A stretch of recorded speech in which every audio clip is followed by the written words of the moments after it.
Am I the a-hole for rejecting my mom and refusing to forgive her and telling her she chose to be there for her affair partner's kids over her own, so she needs to deal with it now?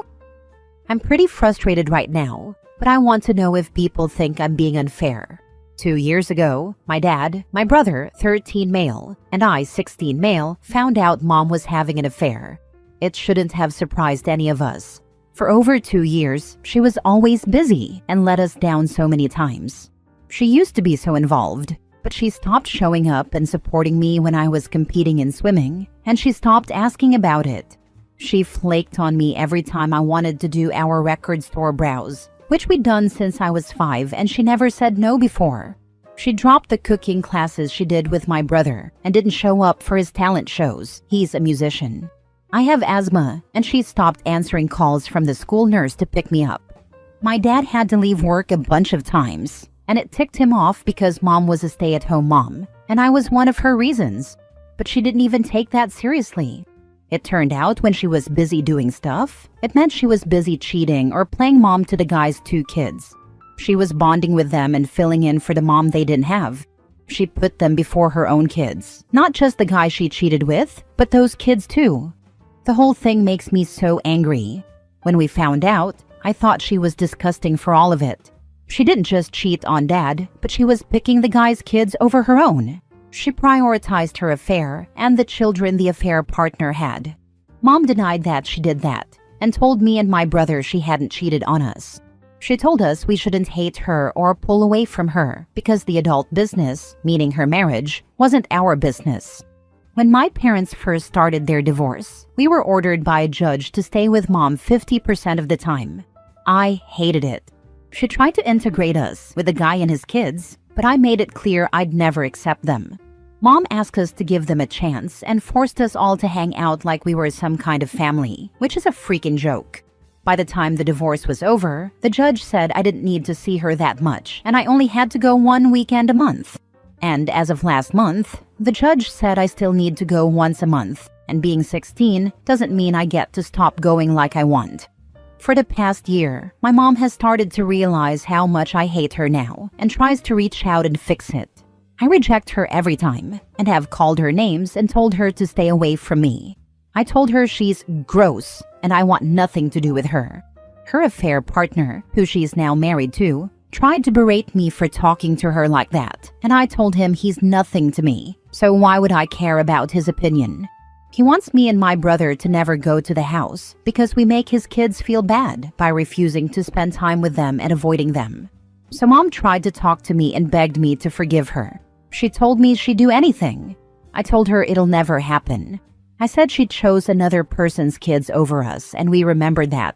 I told her she was with those random children when I needed her. She left me in school with breathing issues, so she could play mommy to another man's kids. I told her she freaking destroyed our family, broke dad's heart, and failed as a mother when she was screwing around, and she needed to accept that her choices cost her us. Mom said she wanted to make it up to us, and I said unless she took it all back and didn't put those kids first, then she couldn't. She broke down and told me I wasn't being fair, and that she was a good mother for a lot longer than she was a slightly absent one. The topic came up in therapy, and my therapist pushed me to forgive and reconcile with my mom. I don't really like her because she's really pushy about that stuff, and has spent all the time we've been in these sessions telling me I only have one mom and to remember the good. Dad wanted me to change therapists, but mom blocked it because she's hoping this lady will make me have a change of heart. But the therapist is really pressing it, and I know she's a professional. I just don't want the stuff she mentions about having a family and accepting mom for who she is and all that crap.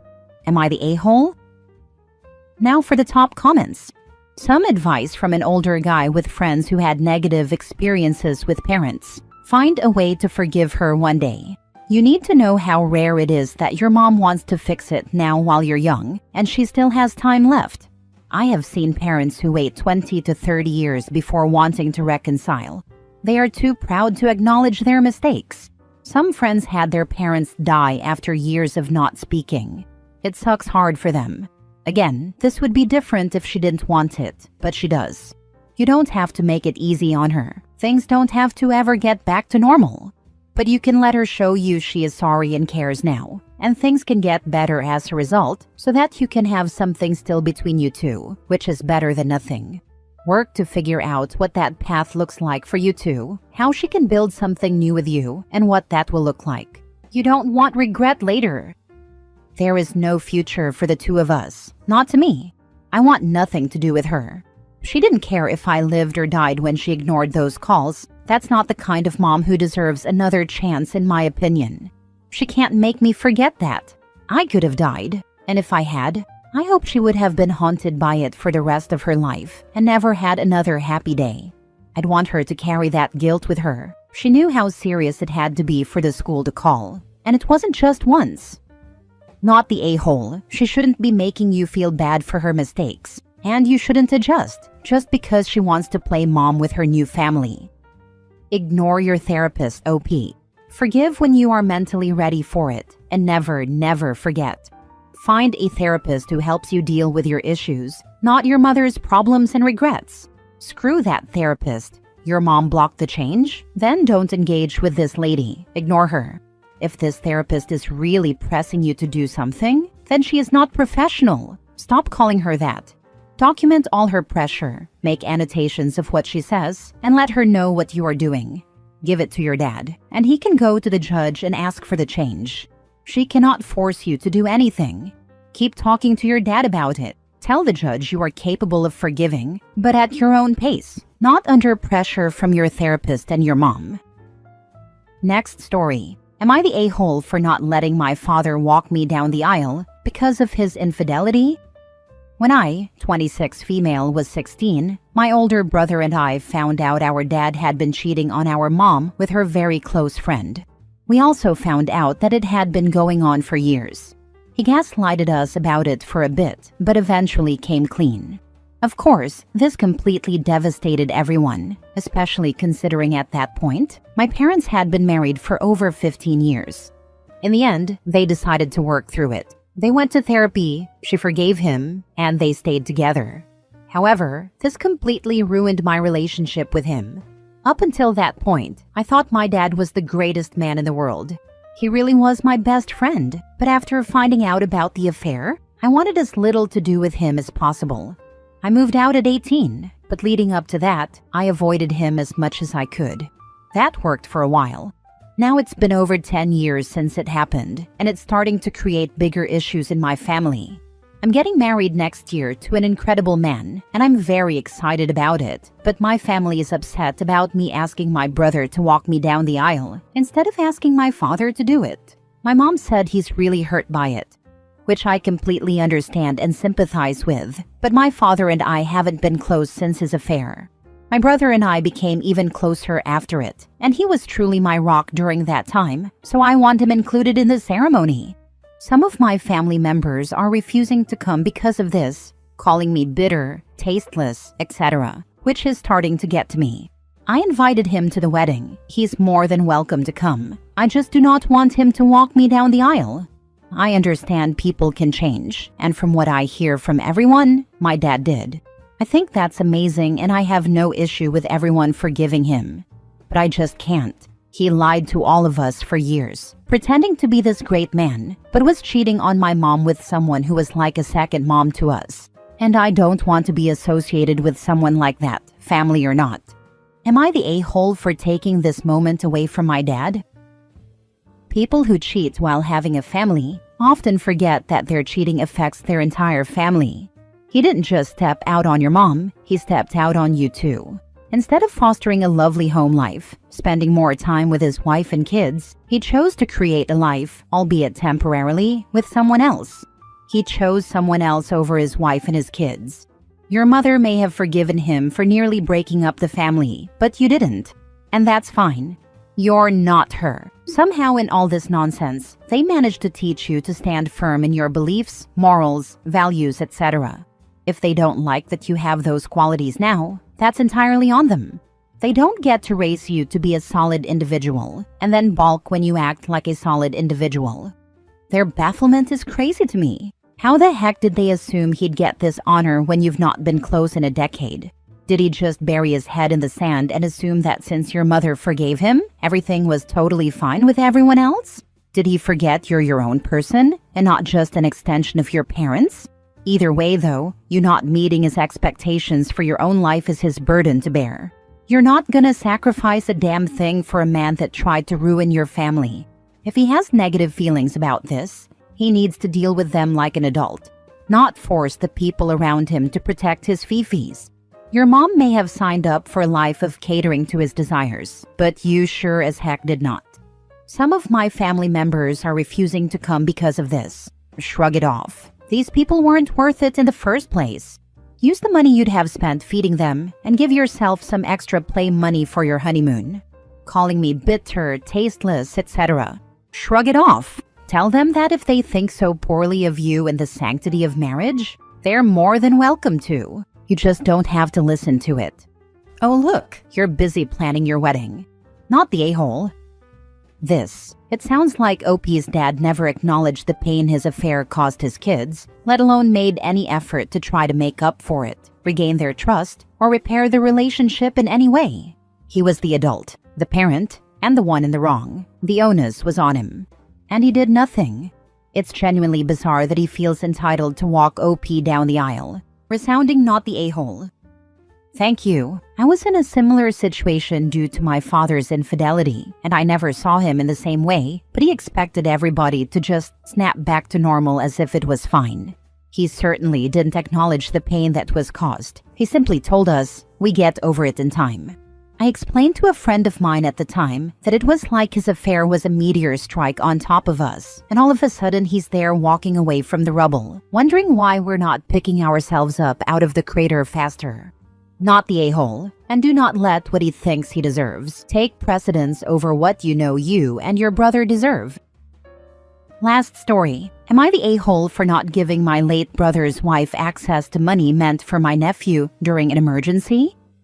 My brother James was married to Elle for 10 years. They had one living child in that time, my nephew Caden, 16. Elle had 5 miscarriages as well, and that's something I mention because it will come up later. Caden was only 5 when James died. Before he died, James was awarded money for a lapse in medical care, which ultimately cost him his life. James wanted the largest part to go to Caden, and when he was sorting his estate and final wishes, he asked if I would become the caretaker of the money. He had it in a bank account, but wanted to be 100% certain it would go to Caden alone. He said it wasn't about Elle or how much he trusted her, but that she would remarry and he had no way of knowing if the man who came into their lives could be trusted. And since he wouldn't get to see Caden grow up, he wanted to secure some stability for Caden's future. I agreed, and when he died, he left me in charge of the bank account with the money. It wasn't put into a trust or anything like that, but only I have access to it. Elle was understanding of everything at the time, and we remained on good terms for a couple of years, but then things soured a little. It was unrelated to the money, but she had started dating someone, and when I met him, I felt something was off about him. She saw it as me not wanting her to move on. But they broke up, and it turned out I was right. However, the damage to the relationship was done. We were civil for Caden's sake after that. Elle did remarry a few years ago. Her husband has children of his own, and this is where the point of the post comes in. One of Ellie's stepchildren was involved in a near-fatal accident in December while with her maternal grandparents. Elle and her husband were trying to get to her because she was out of the country, and Elle contacted me to say she needed some of Caden's money so they could go there. She told me she wasn't sure how much in total she'd need by the time everything was sorted, but she knew there would be enough to cover everything and still leave Caden with money. I told her the money was for Caden and Caden alone, and I wasn't giving her any of it. That I was sorry for what they were going through, but the money needed to come from somewhere else. I spoke to Caden the same day, and he asked me not to give any of the money up if asked again. He said he knew his mom was going to keep asking if they didn't get money from anywhere else. I promised Caden I'd keep the money safe. I was asked again a number of times. Eventually, the money did come from somewhere else, but Elle and her husband ended up taking on debt because of her stepdaughter's accident. And Elle is angry that I was sitting on a large sum of money for Caden and wouldn't let her use any of it for a real emergency. She said it was the wrong decision and totally callous. Am I the a-hole? Edit to add, I forgot to add where the miscarriages would come in. But Elle has mentioned losing 5 children to me in an attempt to guilt-trip me for not giving her access to the money. She has pointed out she lost her husband, she lost 5 children, and in an emergency where her stepchild could have died, I refused to give her even a small portion of the money. Now for the comments. Not the a-hole. This what was your brother anticipated and it came to pass. And Caden himself doesn't consent to it, so not the a-hole at all. It's definitely crucial to honor your brother's wishes and Caden's needs above all. 100%. What your brother was afraid would happen, happened, and this is why you are in charge of the money and not her. While you can sympathize with what they are going through, that still doesn't make it your responsibility or your nephew's. And even Caden, who is damn near an adult himself, said no. Not the a-hole. Not the a-hole. I do think it's quite interesting that Caden also didn't want the money to be used for that. No hesitation. He's right in the thick of it, so sees a lot more than you do. It may be time for a private chat with him. Make sure things are okay at home, how he's treated, etc. You could use his future plans regarding education, training, etc. as an excuse. And if his mom tries to tag along again, it will again show she sees the money as hers, when his future is his decision. Caden isn't that close with his mother's husband or the husband's children. He's not treated poorly, but there's a big age gap, and just not a lot of connection on his part. That's why he was so certain. Not the a-hole. You did the right thing, and I'm saying this from personal experience. I was in Caden's shoes. My father died and left me with a sum of money. Somehow, my mom got access to it and almost completely screwed me over. I spent most of the money cleaning up the mess my mother made, as well as trying to help my stepmother keep a roof over my siblings' heads, protect his future, no matter what's going on. That money is from his father, for him, to help build a stable life, not to bail other people out even in emergencies. They'll just have to figure out their own problems, just like they would have if he hadn't left anything. Don't let anyone else change your mind about that. I'm so sorry your mom did that to you. Whenever anyone gets screwed over by a parent, I think it's disgusting, but especially when it's the money a late parent left their child to secure their future. I'm working on healing and forgiving her, but please just protect Caden and his future. I wish somebody had been in a position to do that for me. The best thing you can do for him is to make sure he understands that he doesn't owe anybody anything just because he has this money. It's his and his alone. How he decides to use it, hopefully responsibly, is his choice alone. Don't let other people guilt-trip him into giving them money or buying them